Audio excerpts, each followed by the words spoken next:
Hola, muy buenas tardes, muy buenos días, muchachas, muchachos.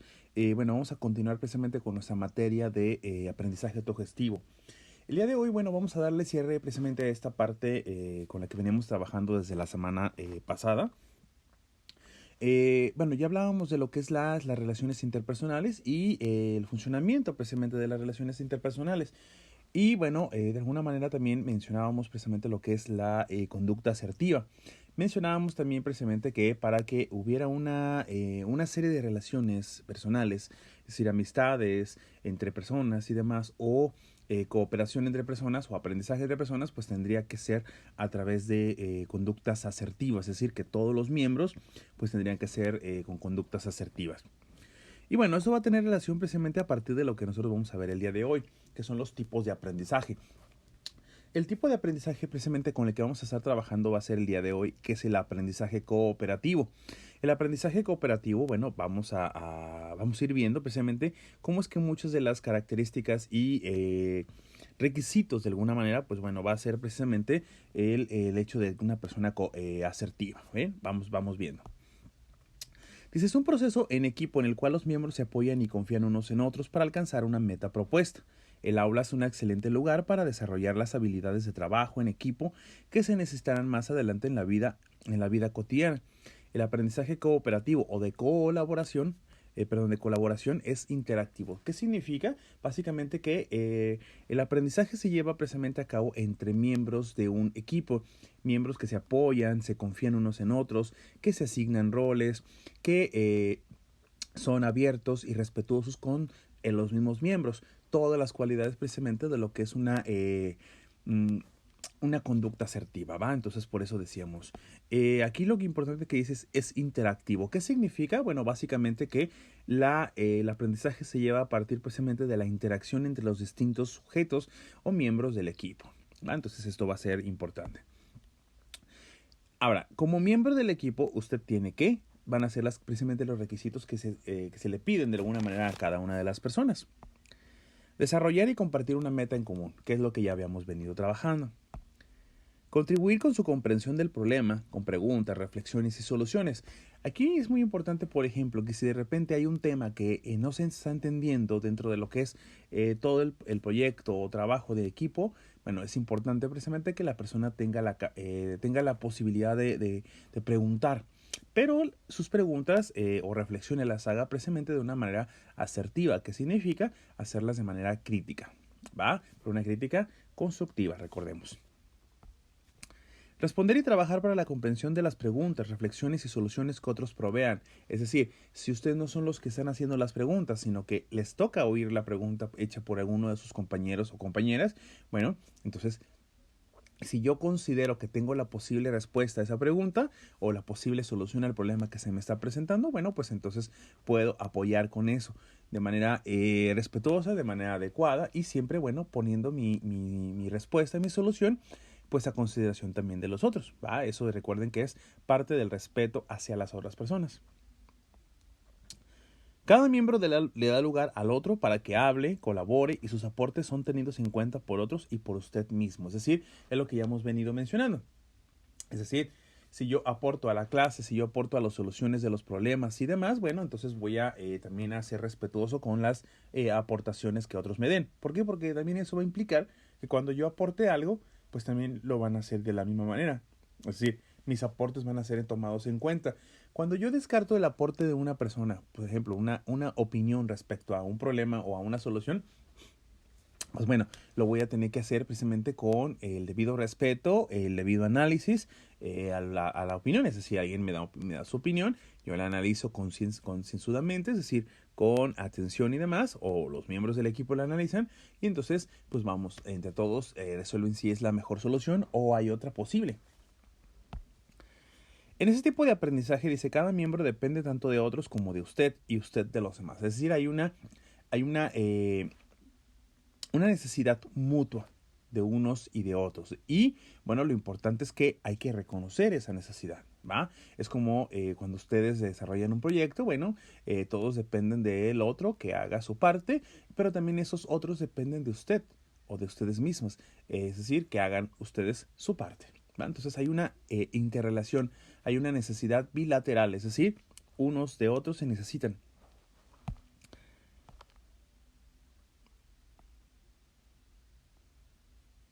Perdón. Dice, ¿cómo hacer para que el aprendizaje en equipo funcione? Bueno, el aprendizaje en equipo, dice, comienza con entrenamiento y comprensión de la manera en que funcionan los grupos. Eso es importante. Recuerden precisamente el reconocer precisamente cómo es que funciona cada equipo. De hecho, de alguna manera, esa parte también la podemos resolver a partir de que ustedes van, por ejemplo, analizando las veces en que les ha tocado trabajar juntos o juntas y entonces van viendo precisamente cuáles son como los defectos, los errores que han tenido y demás. Y bueno, ahí viene precisamente la parte de solucionar o de proponer una solución para resolver ese problema, ¿va? Entonces podemos trabajar eso. Dice, bueno, ¿cómo funciona? Bueno, un instructor, en este caso el maestro, comienza moderando una discusión y sugiriendo alternativas, pero no le impone a soluciones al equipo, especialmente en aquellos casos en los que les resulta difícil trabajar juntos. Es decir, el maestro o instructor, bueno, propone precisamente una alternativa de trabajo, un proyecto o una forma de trabajo, por ejemplo, en binas, de 3, de 4, de 5 personas, o en este caso, en el caso de los proyectos de aprendizaje autogestivo y de desarrollo humano, pues trabajar todos en equipo, puede ser también. Entonces, pero sigue siendo solamente una meras opciones, es decir, se le da la oportunidad a los alumnos para que tomen una decisión si eso es lo que más consideran adecuado, pero todo pues con la fina intención o con la firme intención, perdón, de llegar a un aprendizaje. La formación de los grupos debe de ser, dice, de 3 a 5 personas, ya que con una mayor cantidad de miembros, bueno, resulta difícil que todos se involucren. Ahora, esto no es una regla tan exacta, ¿eh? Es decir, podemos tener personas de grupos de 7, de 8 personas, donde perfectamente pueden trabajar. Pero también dependerá completamente pues, de la asertividad de cada uno de los miembros. Recuerden esa parte. La asertividad pues también implica precisamente, repito, ¿no? Revisar precisamente los errores que cometemos, o los posibles errores que cometen los demás. Pero recuerden que para cuando nosotros vamos a decir los errores de alguien más, pues sí es importante hacerlo de una manera constructiva. Es decir, que eso le ayude a la persona. De igual manera, pues también se espera que cuando yo me equivoque, pues entonces también lo decimos, pero de una manera tranquila, ordenada. Recordemos nuevamente, todo este punto, en todo este tema, mantengamos firmemente la visión de la conducta asertiva, ¿va? Entonces, no perdamos de vista ese punto que es fundamental para nosotros. Es decir, todo lo que implica la conducta asertiva nos va a funcionar perfectamente aquí. Los equipos deben ser asignados por el docente, ya que funcionan mejor que aquellos que se autoasignan. Muchas veces puede ser más fácil o más adecuado los que asigna el maestro o el docente.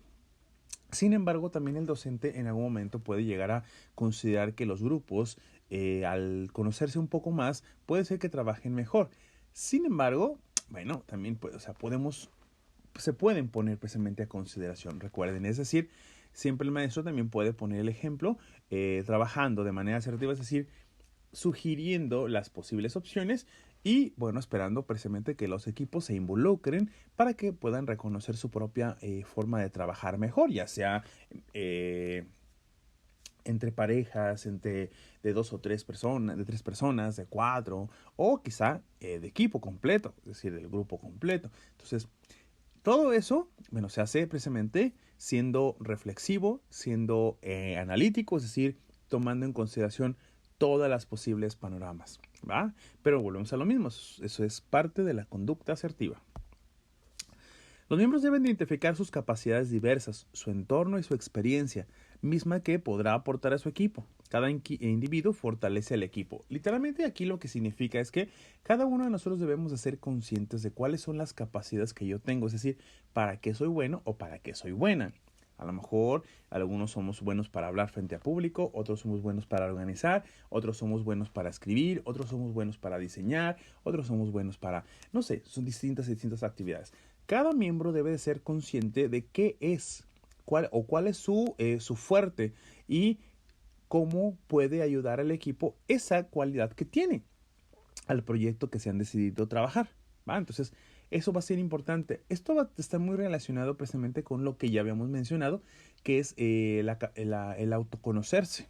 El aprendizaje dentro del aprendizaje autogestivo también se encontraba precisamente el autoconocerse, es decir, cuáles son mis capacidades y qué es lo que disfruto hacer, porque finalmente cuando nosotros realicemos un proyecto, pues no va a ser solamente para obtener una calificación, sino va a ser para aprender, pero también debemos disfrutarlo, entonces nos debe de agradar el trabajo. Entonces, ahí es donde vamos a reconocer precisamente qué capacidades tengo yo que a mí me fascina o me gusta tener, o que me gusta llevar a cabo. Entonces, ¿por qué? Porque esas precisamente son las que a lo mejor puedo desarrollar o puedo aportar a mi equipo, y entonces ese proyecto no se va a convertir en una simple y sencilla meta que tenemos que cumplir, no, sino que queremos y que nos gusta realizar. Cada miembro del grupo es responsable no solo de colaborar con sus fuerzas, con sus fortalezas, sino también de ayudar a los otros a comprender la fuente de sus propias fortalezas. Es decir, si yo identifico que una persona puede ser que no haya identificado todavía cuál es su fuerte, pues bueno, puedo ayudarlo precisamente. Fíjate que yo te he visto que haces esto mejor, bla, bla, bla. Y entonces le empiezas a ayudar a encaminarse precisamente hacia qué cualidad o actividad podría realizar que que le guste y que aporte al equipo. Cualquier miembro que se sienta en inferioridad de condiciones o incómodo con la mayoría debería ser alentado activamente a colaborar. Es decir, si encontramos con una persona le cuesta muchísimo trabajo acercarse, trabajar con el equipo por alguna circunstancia, ya sea porque es introvertido, tímido y demás, bueno, el equipo, todo lo que es el resto del equipo, bueno, o más bien tendríamos que ayudar a esa persona a que se sienta en confianza como para poder trabajar, aportar y demás, ¿va? Para que disfrute precisamente ese proyecto que le va a dejar además el aprendizaje y bueno, pues ya en última instancia pues la calificación, pero pues lo primero que tenemos que hacer es precisamente ayudar a esa persona, es decir, que se sienta en confianza, ¿va? Quizás a lo mejor hasta ponernos en su lugar, es decir, identificar qué pasaría o qué haríamos nosotros si estuviéramos en su lugar. ¿Va? Entonces, implica muchísimas cosas más. El aprendizaje, bueno, se ve influenciado en forma positiva con una perspectiva diversa y experiencia, aumentando las opciones para resolver problemas, expandiendo la gama de detalles a considerar. Es decir, básicamente, su equipo es muy rico precisamente. ¿Por qué? Porque va a tener precisamente las perspectivas de varias personas, 5, 7, 8 personas, dependiendo del equipo con el que estemos trabajando. Es decir, hay un viejo dicho que dice, dos cabezas piensan mejor que una, y pues qué mejor, ¿no? Si decimos 5 cabezas piensan mejor que una, o 7 cabezas piensan mejor que una, dependiendo del proyecto y dependiendo del equipo, del número que sea. Entonces, 7 cabezas, por ejemplo, o 6 cabezas pueden pensar mejor una solución. ¿Por qué? Porque cada una de ellas tiene precisamente una perspectiva distinta. A lo mejor lo que yo no veo, el otro sí lo está viendo. Y entonces él o ella puede ayudarme a comprender esa parte. Sí, entonces, a veces es bueno precisamente, o mejor dicho, es muy bueno dejar precisamente que las personas o escuchar las opiniones de los otros, porque, volvemos a lo mismo, nos deja ver un lado distinto de la moneda, un lado distinto del problema, o algo que nosotros no estamos viendo. Entonces, eso nos va a ayudar a aprender de nosotros mismos, del problema, de las otras personas y del aprendizaje cooperativo, en este caso del proyecto. El compromiso, bueno, de cada miembro con respecto a una meta que sea definida y comprendida por el grupo. Registros confidenciales son una buena manera de evaluar quién está colaborando y quién no. Es decir, llevar a cabo un registro de alguna manera de quién está trabajando realmente, quién está participando, quién a lo mejor le hace falta un poco meterse más al proyecto y demás. Y bueno, quizá a lo mejor en algún momento charlar, tener una conversación entre todos el equipo, pero pues siempre que hagamos esos comentarios de referente a quién está trabajando o no, pues sí hacerlos con sus respectivas pues orden, su respectivo respeto y demás, como ya lo hemos venido hablando, ¿va? Dice, los grupos tienen el derecho de dejar a un lado a un miembro que no colabora o no participa después de haber probado diferentes soluciones. La persona despedida, bueno, deberá entonces encontrar otro grupo que lo o la acepte. Precisamente parte de las buenas, más bien, parte del aprendizaje también implica precisamente en algún momento, pues dejar ir precisamente las cosas, ¿no? Si por ejemplo yo he intentado distintas soluciones para resolver un mismo problema o que ayudar a una persona que no colabora muchísimo y aún a pesar de todo esto la persona no se deja ayudar, a veces es muy sano precisamente dejarlo a un lado y bueno, esperar a que la persona encuentre otro equipo, quizá con el que sí se pueda adaptar. Sí, pero a lo mejor hacerlo a un lado precisamente pues con la finalidad de que el resto del equipo pueda continuar adelante. ¿Por qué? Porque si la persona no aporta o no quiere apoyar, pues entonces ya es necesario de alguna manera hacerlo así, ¿va? Pero bueno, esperemos que en el caso de nosotros pues no sea, más bien no sea nuestro caso. Miembros individuales pueden dejar un grupo en caso de considerar que están realizando la mayor parte del trabajo con poca ayuda del resto. A menudo a esta persona le resulta sencillo encontrar otro grupo que reciba de buena gana su contribución. También va a ser fundamental, por ejemplo, que nosotros identifiquemos que si nuestro trabajo es muchísimo con respecto a lo que los demás hacen y a pesar de estar intentando pues hablar con mi equipo para que mejore esa parte, y no logra o no lo resuelve, bueno, sí también es importante a lo mejor pues hacernos a un lado nosotros mismos y buscar a otro equipo con el que sí pues nos valore y nos respete. Pero nuevamente volvemos a lo mismo, es la misma circunstancia. Es decir, ya hasta que de verdad no encontremos una solución mejor más que la de retirarnos. ¿Va? Principios de operación y responsabilidades compartidas, definidas, acordadas por todos los miembros, las mismas incluyen compromiso para asistir, preparar y estar a horario en las reuniones o clases. Discutir y presentar su desacuerdo, focalizando en los temas tratados, dejando de lado la crítica personal. Responsabilizarse por la tarea compartida y realizarla en tiempo establecido. Puede que tenga que realizar tareas para las que tiene poca experiencia, no se sienta bien preparado o considere que las puede hacer aún mejor. Acepta el desafío, pero siéntase cómodo al decir que puede necesitar ayuda, entrenamiento, un mentor o tener que desistir y hacer una actividad diferente. Entonces, esta parte también es importante. Durante el proyecto también vamos a poder encontrar a lo mejor retos o actividades que nos van a implicar un reto nuevo para nosotros. ¿Va? Intentémoslo. A lo mejor puede resultar algo muy bueno, pero si de plano, después de estarlo intentando y revisando y demás, pues sintamos la confianza de decirle al equipo, oye, ¿sabes qué? Pues la verdad yo siento que esto no me sale. Entonces, no sé si me puedes ayudar. Y pues bueno, puedo ayudar con otra actividad. Mira, a lo mejor yo soy bueno para esto, pues puedo ayudar en esto, en esto, en esto, en esto, en esto. Pero todo, pues con la vía del respeto, ¿va? Entonces, bueno, esto va a ser fundamental. Bueno, entonces, hasta aquí nosotros estaríamos llegando con lo que es el aprendizaje cooperativo, es decir, la importancia precisamente de todos los elementos que ya hemos venido mencionando en la conducta asertiva para el desarrollo precisamente de este tipo de aprendizaje, donde un grupo determinado, a partir de cooperar, como bien lo dice su nombre, pues bueno, va a aprender, va a aportar a su propio conocimiento, pero al conocimiento también de los demás, ¿va? Entonces, lo dejamos hasta aquí. Por ahí, de hecho, bueno, en su trabajo final, bueno, van a estar haciendo precisamente un reporte de todo lo que aprendieron y lo que falló o no funcionó, lo que funcionó muy bien, como ya lo hemos mencionado, como se mencionó precisamente en la clase, perdón. Entonces, bueno, también ahí podríamos, por ejemplo, poner o llevar a cabo un pequeño comentario referente a si realmente nuestro proyecto funcionó de manera adecuada, como se sugiere precisamente aquí en el tema de aprendizaje cooperativo, ¿va? Bueno, entonces lo dejamos hasta aquí. Que tengan muy buena tarde.